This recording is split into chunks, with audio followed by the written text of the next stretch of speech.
ब्रह्मा जी कहते हैं मुनीश्वर नारद। ऐसा कहकर गिरिराज हिमवान और मेनका शुद्ध हृदय से उस स्वप्न के फल की परीक्षा एवं प्रतीक्षा करने लगे।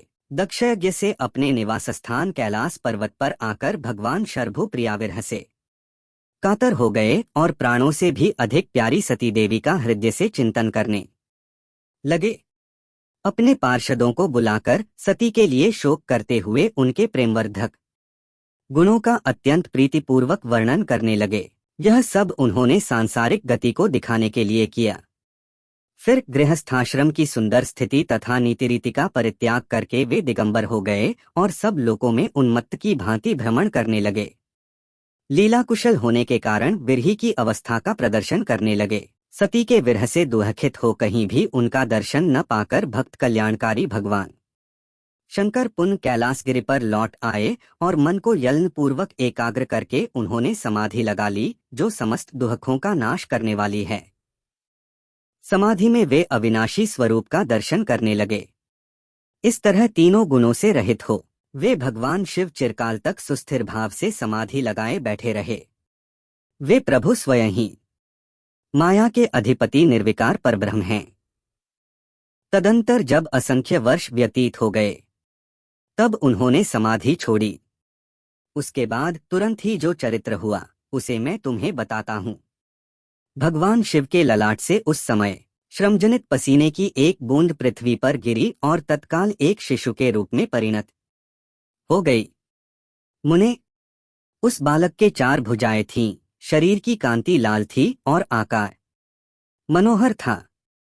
दिव्य द्युति से दीप्तिमान वह शोभाशाली बालक अत्यंत दुस्सह तेज से संपन्न था। तथापि उस समय लोकाचार परायण परमेश्वर शिव के आगे वह साधारण शिशु की भांति रोने लगा। यह देख पृथ्वी भगवान शंकर से भयमान उत्तम बुद्धि से विचार करने के पश्चात सुंदरी स्त्री का रूप धारण करके वहीं प्रकट हो गईं। उन्होंने उस सुंदर बालक को तुरंत उठाकर अपनी गोद में रख लिया और अपने ऊपर प्रकट होने वाले दूध को ही स्तन्य के रूप में उसे पिलाने लगीं। उन्होंने स्नेह से उसका मुंह चूमा और अपना ही बालक मान हंस कर उसे खिलाने लगीं। परमेश्वर शिव का हित साधन करने वाली पृथ्वी देवी सच्चे भाव से स्वयं उसकी माता बन गईं। संसार की सृष्टि करने वाले परम कौतुकी एवं विद्वान अंतर्यामी शंभु वह चरित्र देखकर हंस पड़े और पृथ्वी को पहचानकर उनसे बोले, धरणी तुम धन्य हो, मेरे इस पुत्र का प्रेमपूर्वक पालन करो।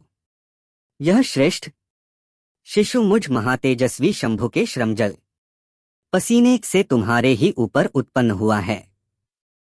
वसुधे, यह प्रियकारी बालक यद्यपि मेरे श्रमजल से प्रकट हुआ है, तथापि तुम्हारे नाम से तुम्हारे ही पुत्र के रूप में इसकी ख्याति होगी।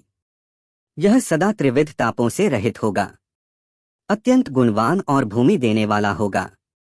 यह मुझे भी सुख प्रदान करेगा। तुम इसे अपनी रुचि के अनुसार ग्रहण करो। ब्रह्मा जी कहते हैं, नारद, ऐसा कहकर भगवान शिव चुप हो गए। उनके हृदय से विरह का प्रभाव कुछ कम हो गया। उनमें विरह क्या था, वे लोकाचार का पालन कर रहे थे। वास्तव में सत्पुरुषों के प्रिय श्री रुद्रदेव निर्विकार परमात्मा ही हैं।